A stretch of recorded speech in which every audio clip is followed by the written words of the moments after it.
بسم الله الرحمن الرحيم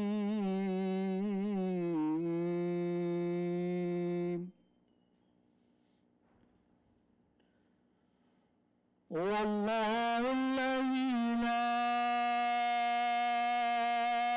إله إلا هو عالم الغيب والشهادة هو الرحمن الرحيم هو الله الذي لا إله إلا هو الملك القدوس السلام المؤمن المهيمن العزيز الجبار المتكبر سبحان الله عما يشركون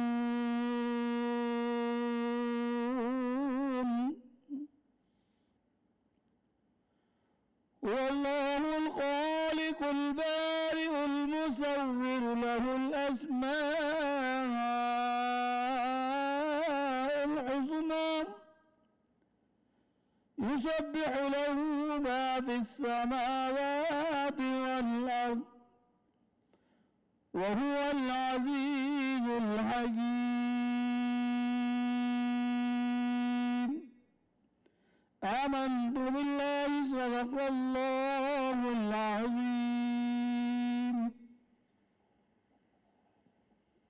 So I request Rear Admiral Shafat Ali Khan, Commandant PN War College, for his introductory remarks.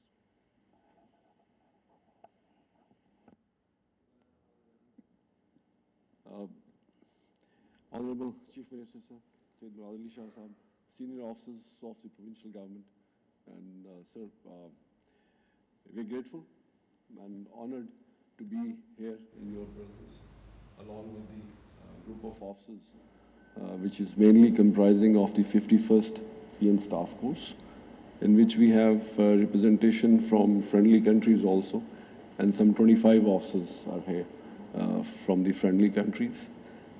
Another mix in this group is a group of senior officers, those who are joining us only for the Karachi tour. They are the members of our distant learning sort of staff college. So they're also here to benefit from today's interactions.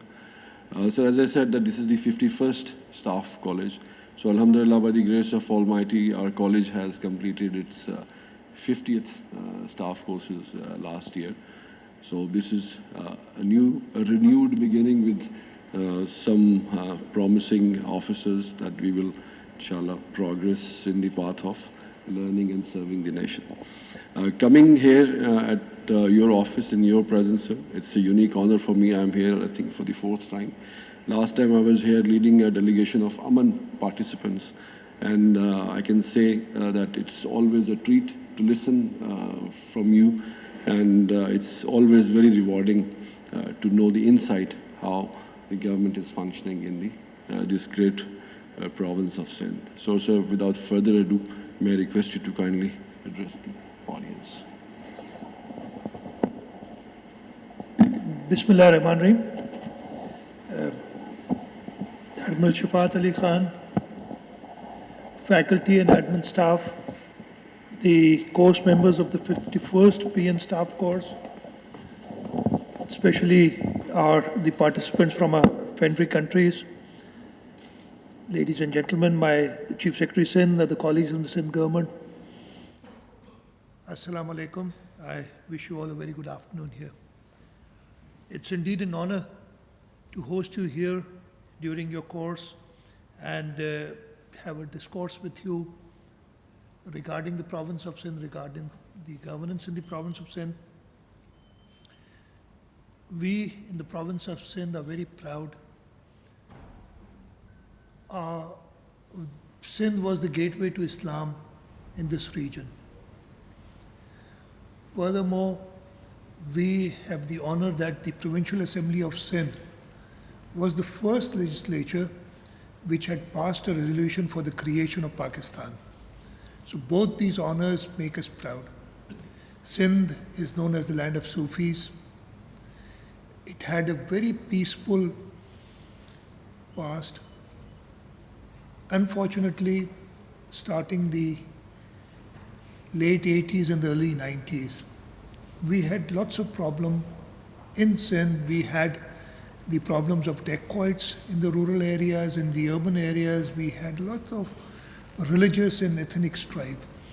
And the decade of the 90s, the first decade of this century, Sindh, especially the city of Karachi, suffered a lot due to the law and order situation here. When the Pakistan People's Party came into government in 2008, we immediately went after to restore the law and order situation. And in the rural areas, and I remember even in 2007, one could not move in certain areas of the province after sunset without having a proper police or in some places a military escort. Our major cities, for example, I remember in 2007 traveling from Sakhar to Larkana, which are two divisional headquarters. We had to wait till a certain number of cars would get together and the law enforcement would escort those cars from one place to the other. So in the rural areas, we were able to restore law and order fairly quickly, and by the end of 2008 and early 2009, there was no area in the province of Sindh where we needed this kind of security arrangement. In the cities, we had a much more difficult time. We had a coalition initially, and during that coalition time, we had a policy of reconciliation. And the first 3 or 4 years were quite difficult. Starting 2012 and 2013, it was decided that we need help from the Pakistan Rangers. The police was doing its job. Unfortunately, we had a lot of martyrs in the police who laid down their lives for the peace in the city.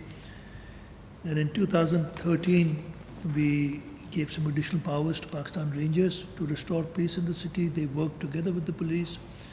And finally, it was the unfortunate incident, because again, the law and order of Karachi was not in isolation. It was due to the general security environment of the entire country.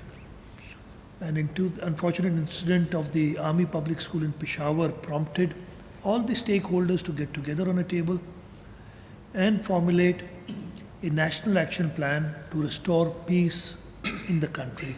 And there was a 20-point agenda for the national action plan, and one of the areas was restoration of law and order in Karachi. The Sindh police, the Pakistan Rangers, and at certain times the Pakistan Army and the law enforcement agencies got together to restore peace, and by the grace of Almighty Allah, and after sacrifices of a lot of our police personnel especially, we were able to restore fairly quickly peace in Karachi. With peace in Karachi came the general development. So the first 4 or 5 years, unfortunately, we were had these incidents where our development pace could not take off as we wanted to. But once the peace was restored in this province, and especially the city of Karachi, we've been able to work on the development side as well. I will just try and highlight a few areas where the government of Sindh, in my opinion, has been successful. And then I'm sure I'll want to leave some time for the questions. Unfortunately, we just have an hour, so I'll try and restrict my talk to not more than 20 minutes so that we can have enough time for questions. The areas that I'd want to talk about is, first and foremost, after law and order, I believe the biggest problem that a country faces is the lack of energy resources. even right now, due to import of fuel, which has become expensive, inflation has gone up, and electricity is a major issue in the entire country, or lack of electricity. We believe that Sindh has the potential to become the energy basket for Pakistan. We have the 6th largest coal reserves in the world in the desert of Tharparkar. Unfortunately, much attention was not. These reserves were initially discovered in 1992. But except for a brief period in 94 and 95 where some work was done on them, unfortunately not much was done. And in 2009, we started work on Thar coal. Body was formed, a law was promulgated, the Thar Coal and Energy Board, which is a unique organization in the form that it is headed by the Chief Minister, and Federal Minister, the Federal Minister of Power is the Vice Chairman of this Thar Coal and Energy Board. So the provincial government and the federal government got together, because coal being a provincial subject, and but power being on actually it's both a subject of the federation and the province. We needed a lot of help from the federation, and we got together. The Thar Coal and Energy Board was formed, and initially there was lots of skepticism whether we would be able to generate energy from this coal or not, whether it had the qualities, it had the right calorific value, whether the moisture content was more, what about the sulfur content in this coal. But the government of Sindh stood steadfast, and by the grace of Almighty Allah, we have been producing 660 megawatts of energy from 2018, so it's been 3 years. And currently, there are about 2,000 megawatts, more than 2,000 megawatts, which are in the, which inshallah ta'ala, there's an expansion of the first block, another 660 megawatts, and 1,320 megawatts in another block, which the Chinese firm is doing. The first project was a joint venture by the Sindh government with Ingro Corporation, a major company. Government of Sindh has the majority share, and we were successful in making this project. So by the end of this year, we'll have almost 3,000 megawatts, inshallah ta'ala, producing energy from our indigenous coal resource, and we feel that further expansion would bring the cost of electricity to a level which it would be affordable. And I don't have the exact numbers now. I don't know if Secretary Energy is here today or not, but we're talking about less than 5 cents once the mines are expanded, and the second phase, the tariff has started coming down. Even now, our coal-fired power plants in Tharparkar, because of the indigenous resource, are 100% dispatched. They come in the merit order of the power purchasing. The PEPCO has them on the merit order. So this was, I believe that we have the solution for the energy crisis in this country. Apart from coal, we've got a huge potential for wind energy being clean energy. And again, here our wind corridor, starting from the coast right up to, it's called the Jampir corridor. It has a potential of generating almost 50,000 megawatts. Currently, we are producing more than 2,000 megawatts of wind energy from this. And this is also in the last 6 or 7 years that this has been done. Sindh also boasts of having the largest gas reserves in Pakistan. We produce almost 70% of the gas.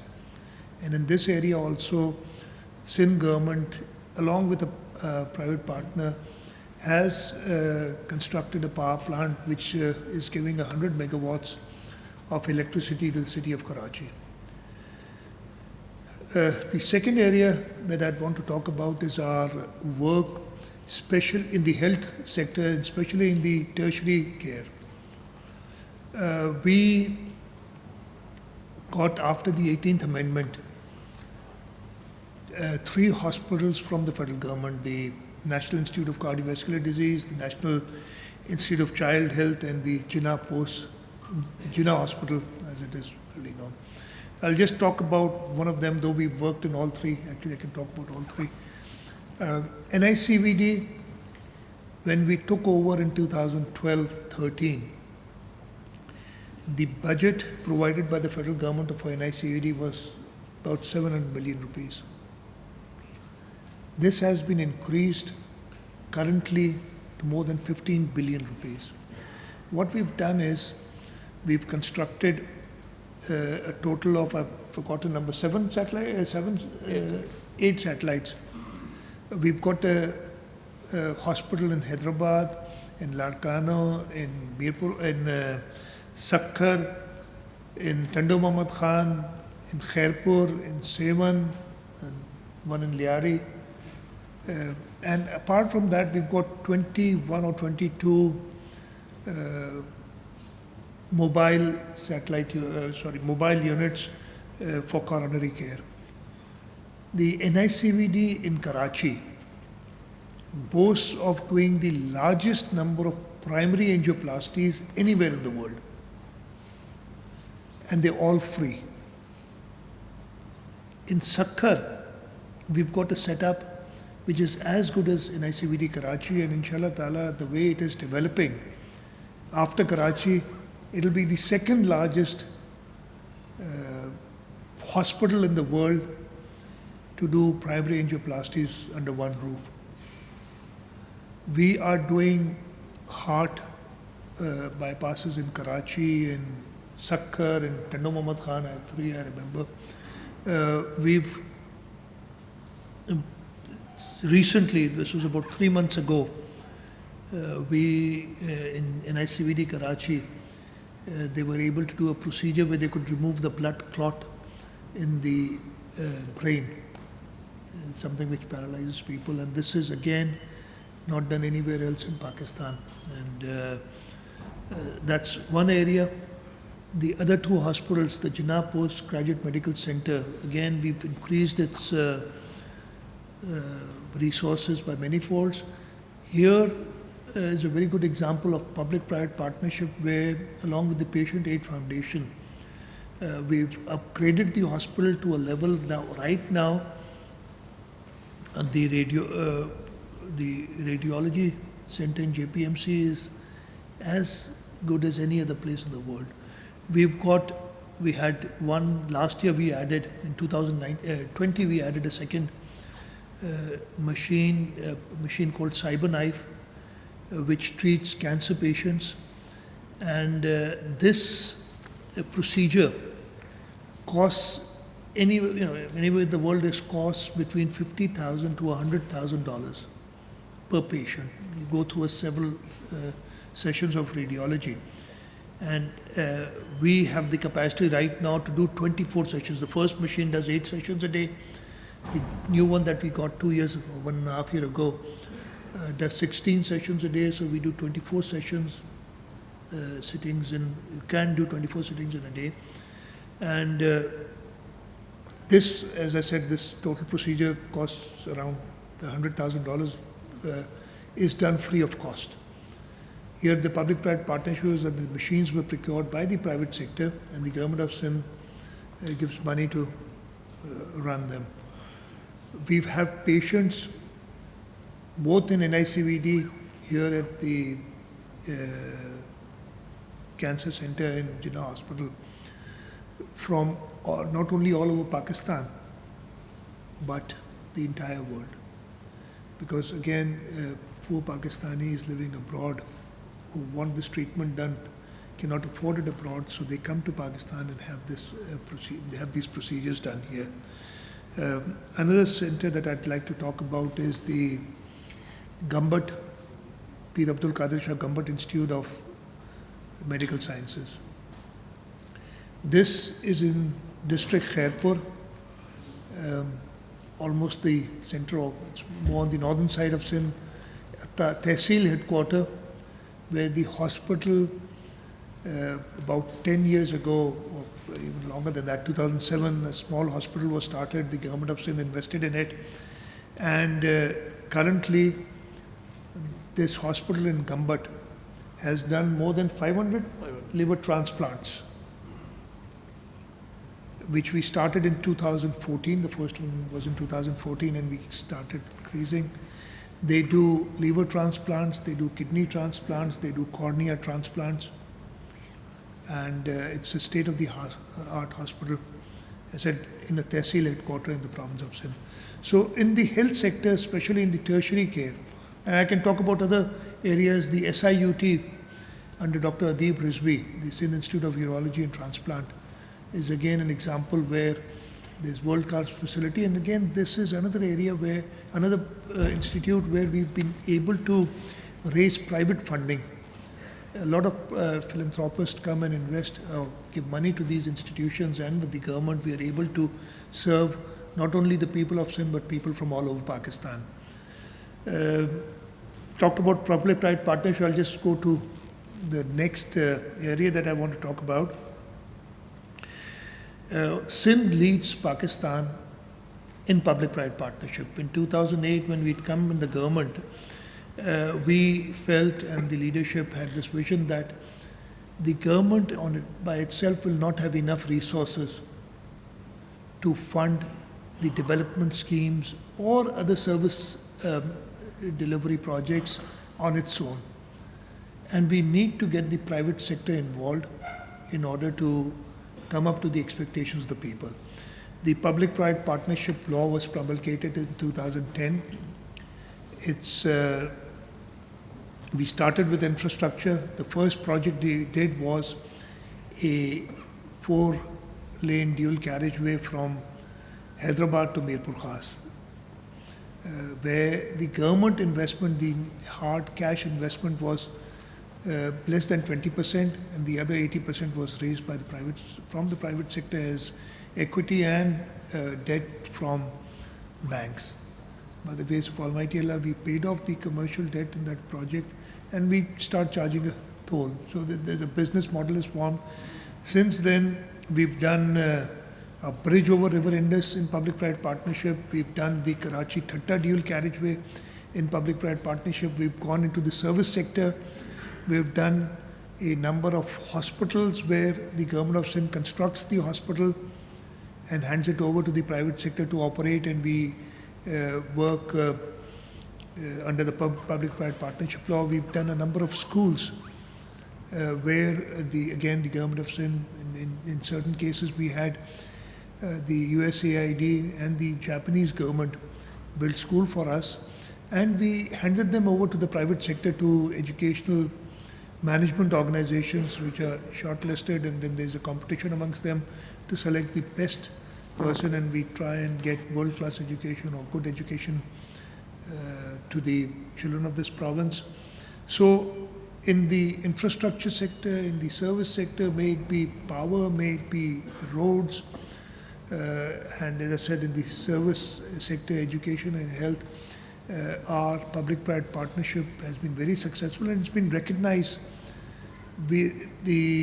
About 2 years ago, the Economist magazine did a survey of public-private partnership in Asia, and Sindh was there was one other province, Gujarat in India. So there were the two provinces which were ranked along, or which were assessed along with sovereign countries in Asia. And they ranked the province of Sindh overall at number 6 in public-private partnership. Pakistan was ranked at number 12 among those countries. And in certain areas, we also got second and third ranking. I've forgotten the exact areas right now. So this is one of the areas that, by the grace of Almighty Allah, we've been successful. Problems are huge. Major problem is resource collection. Here again, we've done a little bit. The sales tax on service is a provincial tax, but it was collected by the federal government, and we started raising it with the federal government to allow us to collect this tax. And starting 2012, Sindh was the first province which started collecting sales tax on service on its own.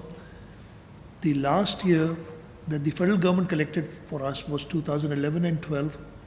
And at that time they collected 14 and a half, less than 15 billion rupees. And from the province of Sindh, and they gave us that money. In the very first year that we started collecting ourselves, we raised that. We set a target of 25 billion and we exceeded that target by a few hundred million rupees. And since then, we've seen a very steady growth in our revenues, and in the current financial year, the target is 150 billion, and we are inshallah ta'ala going to achieve this target. We, except for 1 year where we were not able to achieve our targets, we've achieved our targets in every year since 2013-14, the first year that we collected. And one of the reasons, that's one of the reasons when we go to the federal government, we want them to devolve further taxes to the provinces, because the provinces are closer to the people, and we'd be able, in our opinion, to do a better job. And as I told you, Sindh was the first province which started collecting the sales tax on service. The other provinces initially asked the federal government to do the collections. After Sindh, 2 years later, Punjab started collecting. They've got the Punjab Revenue Authority. 3 years ago, KPK started its own revenue authority, and they are collecting this tax. And Balochistan is also starting, and they've asked us for assistance to build the systems, and we are helping them in that. So, this was a few areas that I wanted to talk about regarding the work that we've done in the province. I started with the law and order, which obviously is the first task of a government, to make sure that its residents, its citizens can earn their livelihood peacefully. They can be sure that the children can go to school and they would not have any security issues. So by the grace of Almighty Allah, yes, we have problems in a city like Karachi, which is 20 million or more people. You're bound to have some kind of law and order issues, but we're trying our best. We're trying to build further the capacity of our Sindh police, give it modern technology in order to apprehend criminals. And inshallah ta'ala, the resolve that the Sindh government has, we will keep on striving and we will try our best to do. And when the law and order comes in, development kicks in, and we've done that in the city of Karachi. We've, in the last 4 or 5 years, invested a lot. We've, I'll just give you a few examples. You must have all come on Shara Faisal. Shara Faisal was last expanded in the 70s. In 2019, we made Shara Faisal a 4-lane highway starting from the Civic Center right up to the airport. It used to be 3 lanes at some places and 4 lanes. The complete road was redone. Famous roads of Karachi, Tariq Road was not upgraded in 40 years. We've done that again in 2019 and 2018 and 19. We built several underpasses and overheads in Karachi in the last 4 or 5 years. We are investing in the water sector. We know we have a major issue here. We're investing in the waste management. We've made the Sindh Solid Waste Management Board, which runs the policy. And we are now all districts of Karachi using mechanized methods. And we did, we started off with only 2 districts. But the problem was that even if you do work in 2 districts, Karachi is so huge that the other 4 districts were left out. But in the last 1 year, we managed to get now all the 7 districts under the Waste Management Board, and we're hoping that the last contracts were done only last month, or started last month. So we're hoping that in the future that we'll be able to do a better job in collecting our waste. We are looking into waste to energy projects using the waste that is collected from Karachi to make electricity. We're working on that, and we've approved the policy for waste to energy power in the cabinet meeting about 2 months ago. We're working on that. So several other areas that we're working on. One last thing, I'm always happy to host the Pakistan Navy. Pakistan Navy and Sindh government, especially the city of Karachi, have a very close connection. We believe that the city of Karachi is the city of Pakistan Navy. The port is here, sea is here. Pakistan Navy is incomplete without the city of Karachi, and the city of Karachi is incomplete. I've also requested several times the current incumbent and the erstwhile chief of naval staffs to have a more proactive role in the city of Karachi, because I remember in my youth, in my teens, that we used to see the Pakistan Navy much more active than any other force in Karachi, and we missed that here. So I'm glad. That's why whenever I get a request to, especially to host the Pakistan Navy, I'm more than happy to do that. Thank you very much.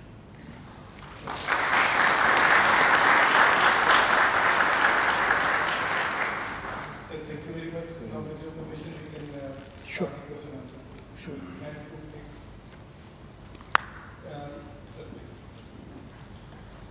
Thank you very much for an elaborate brief. Really sad and a lot of things. Sir, you spoke a lot about the energy sector. I'd like to know a bit more about the solar energy sector and what policy level changes the government is making to make sure that it goes on to the household. Okay, very good. I missed solar. That's another potential that both the Sindh province, Balochistan province, and South Punjab has because of the high solar radiation that we have in our regions. Again, in solar energy, we have worked, we currently have a project along with the World Bank to build solar parks and also give solar panels to homes. And the policy is there. Alternative energy is, we believe, as the constitution was made at that time, there was no renewable energy. So luckily for us, it was left out from the federal legislative list. So we have the ownership there. The, I wouldn't call it a hindrance, but the block that we face is that ultimately the power has to go to the national grid. And when the power goes to the national grid, you have to talk to the federal government and try and resolve. We've had issues in terms of promoting, because at certain times the federal government wanted to promote other fuels, and the renewables, both wind and solar, were left out. Solar technology, and both wind and solar technology have developed so fast in the entire world that solar energy is now one of the cheapest. A few years ago, it was very expensive. The government of Sindh, as I told you, is working with the World Bank. We've got our own renewable energy policy where solar places, is there. Secretary Energy, kaun aaya hua hai? We should have called him. He could have given you details of the projects that we are undertaking right now on the solar side. For example, we started all our water supply schemes in the rural areas. Major issue that we had was that they would not pay the electricity bills, the light would get disconnected. So most of them, I don't have the exact numbers now, but we invested something like 6 billion rupees on this project to solarize our public health, our water supply schemes. On the residential side, as I told you, we have a scheme with the World Bank, a project with the World Bank where we are going to solarize, I've forgotten the exact number, I think it's 200,000 houses in the province, and work has already started on that. The vendors have been shortlisted, and there's a scheme where the house owner gives a small equity and the remaining is funded by the government of Sindh. So major focus on solar along with the other renewables.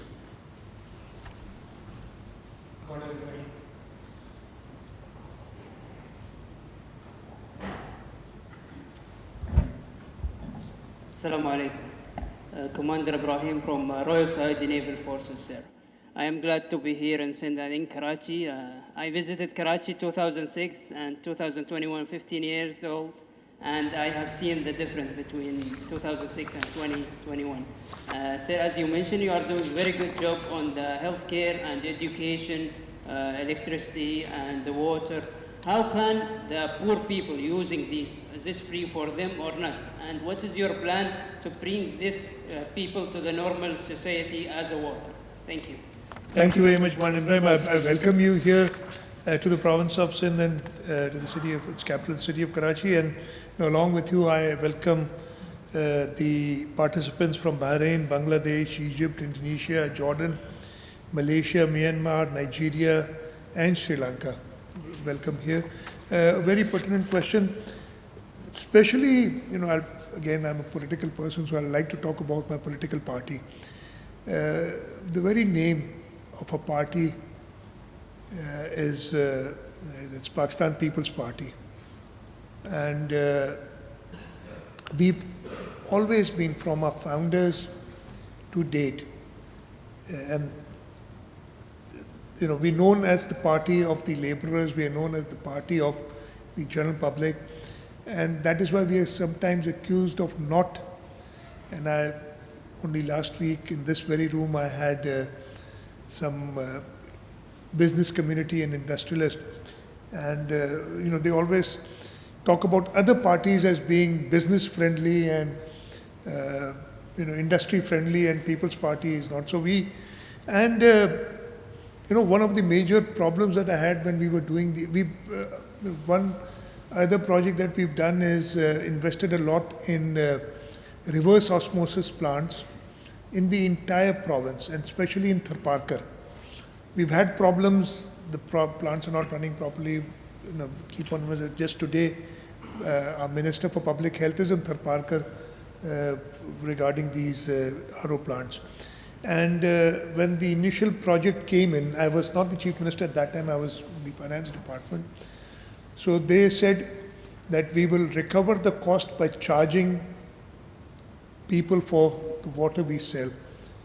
And I literally got a scolding from my leadership, saying that you're going to charge money for water from people, this is our duty to provide them water. So you'll see we have one of the lowest tariffs for water supply.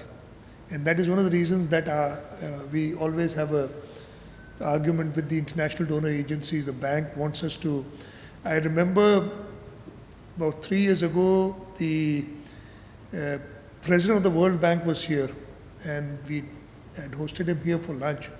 And we were talking about different projects, and I spoke about the project that I talked about, the cyber knife, where we do free treatment for cancer.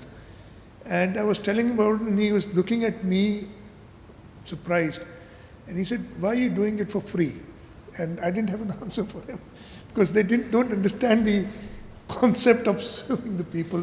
For them, I believe everything is associated with money.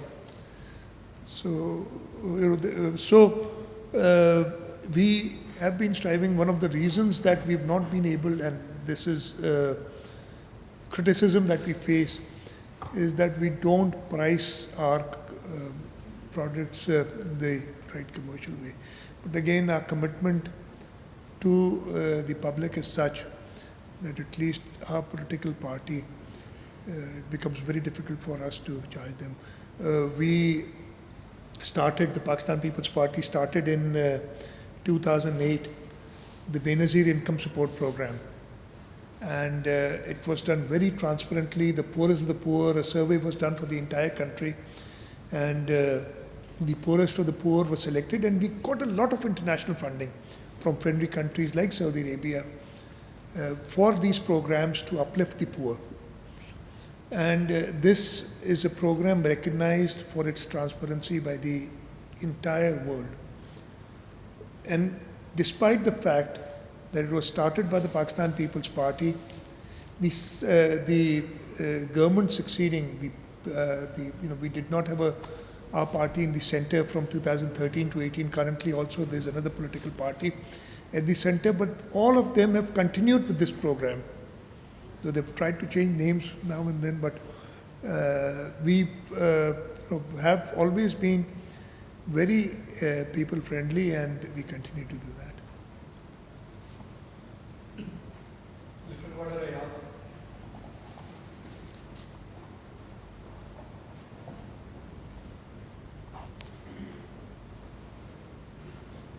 Sir, I'm Lieutenant Monayas from Pakistan Navy. Sir, my question will be regarding the single national curriculum. Sir, since the same model is being followed in few of the regional countries, and this government, Sindh government is opposing its implementation. So, sir, in your opinion, is it a total fraud model, or there could be some prerequisite factors before its implementation in true essence? Thank you, sir. We had a major issue with the single national curriculum because we believe that in the province of Sindh, in certain areas, I'm not talking about across the board, in certain areas we had done a lot of work, and this was acknowledged by even the federal government at that time. And what we wanted was that yes, we can have a single national curriculum, but then there's certain areas in each province, in each district, in each region, which need to be incorporated.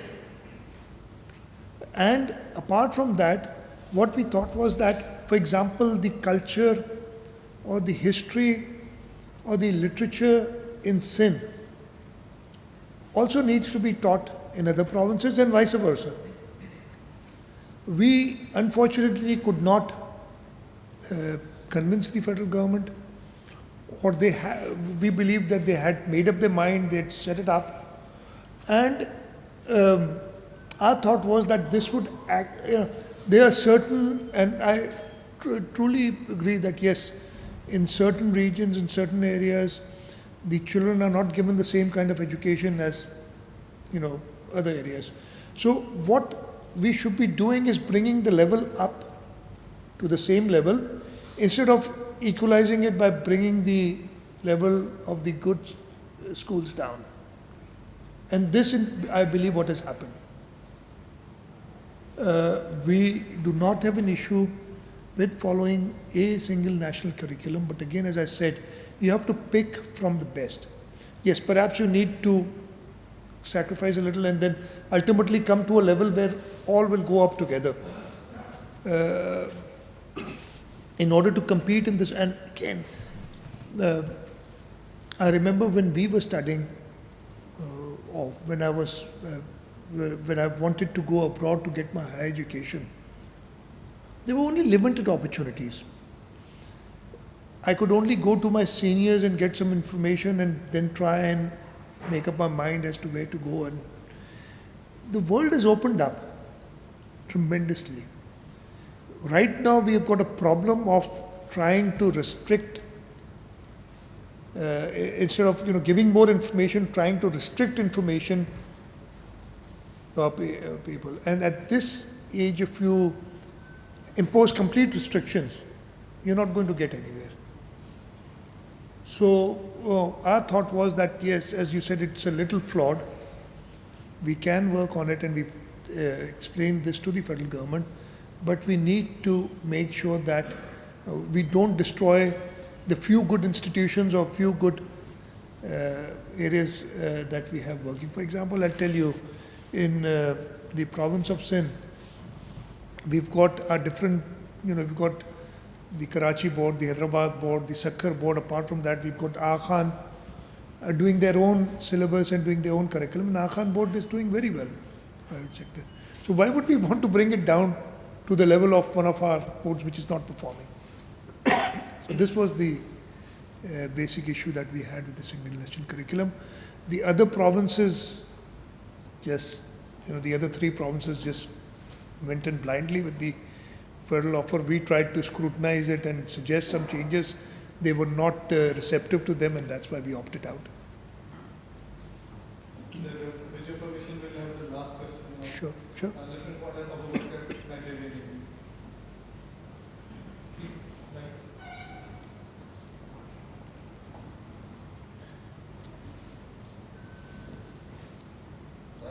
Lieutenant Commander Abu Bakr Sadiq Adamu from Nigerian Navy.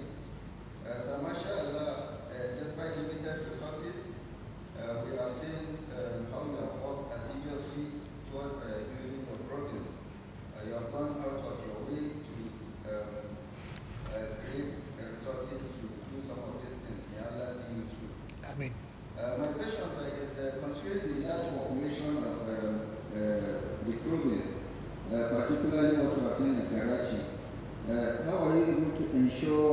quality control for education? And secondly, how has COVID impacted on your regime considering the large population? You first education dividing quality of our education. Yes, it's a huge issue, and we've talked about the single national curriculum and trying to build up our schools. Again, I've been trying for the last 10, 12 years. I've been in the government for 13 years now, so it's been a long time. We've been trying to work with the private sector on the education sector also. I believe, after going through this, that a lot of passion is required in the social sectors. Money is not enough. I can have all kinds of money, but if I don't have that heart, if I don't have that passion for education or for providing health services or other social activities, I will not succeed. So identification of people with passion who need government support is the way forward that we're taking, and both in formal education, in special education, we are trying to identify those people and work with them in order to improve the overall educational standards. A very uphill task. We are not doing, I'll be very candid, we are not doing very well. We are not doing well at all. Currently, in our educational system, we feel that there's lots of scope to improve, and we're working on that. COVID affected the entire world. We believe that we were very proactive in handling this COVID, and I'll give you a little very example. The first COVID case in Pakistan was on the 26th of February 2020. I got information of this first COVID case. There was one in Karachi and one in Islamabad, two on the same day. Before that, I did not know anything about COVID. I'd heard the name that there's some problem occurring in China. And so with that very first case, Chief Secretary Saab is right here. He held a meeting the same night, on the 26th, an emergency meeting, and set up a control room in the Chief Secretary's office. The next day, I had a 6-hour-long meeting, and we decided on that day to impose certain restrictions. We closed our schools down, initially for the weekend. It was a weekend, so we said, we'll close it down. 2 days later, we extended that closure till the 15th of March, and we were not able to open our schools till September, October, I believe, I've forgotten. We also started proactively targeting areas which would otherwise be a source of spread of COVID. Started closing down public places where people will congregate. We had a lot of resistance from other provinces, from the Federation initially. And I remember 23rd of March 2020 being our the Pakistan Day, where the resolution of Pakistan was passed, so it's a public holiday. So and before that was a weekend, and we closed down the entire province for a week at that time. And the other provinces joined. That went on for 2 weeks. But the initial steps that we took really helped us manage the spread of this disease, this pandemic initially, and then sensitize people that yes, this is something that we need to look out for. And then the federal government formed the National Command and Control Center, NCOC, and the provinces, the entire country worked together. We worked on upgrading our medical facilities. We worked on imposing certain checks on spread of this disease. And by the grace of Almighty Allah, obviously it could not have been done without Allah's grace. We are one of the better countries in terms of control of the spread of COVID. Currently, as I said, we're quite comfortable. Again, with this new variant that has come in, it's spreading quite fast. We've taken certain steps. We'll take more steps if required. But what we've done in the meanwhile is that we've upgraded especially our infectious side of the medical care. In other areas, we're the only province in Pakistan, only place in Pakistan, which after COVID made a full-fledged infectious disease hospital. And we've got, kitne beds ho gaye usme? 200 bed infectious disease hospital, and it is to be expanded further. And we were building a hospital for some other purpose. And midway through, we changed our plans and we said, no, we'll dedicate this and make this an infectious disease hospital. And again, we were successful. By the October or November 2020, we started, I don't remember the exact date, we started operating that hospital. And this facility is at least as good as any other private facility in Pakistan, if not better. It is the first choice hospital for anybody who's suffering from COVID. So, we tried to tackle the situation. Allah Ta'ala has been very kind that we've been able to manage it. Sir, now Lieutenant Commander Naeem Khosla for 51st PM staff course will offer note of thanks.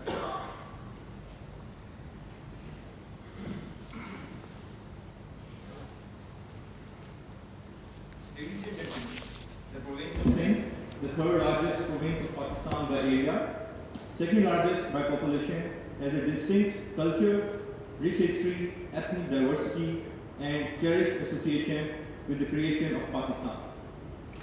The Sindh Assembly has the honor to be the first British Indian legislature to pass resolution in favor of Pakistan.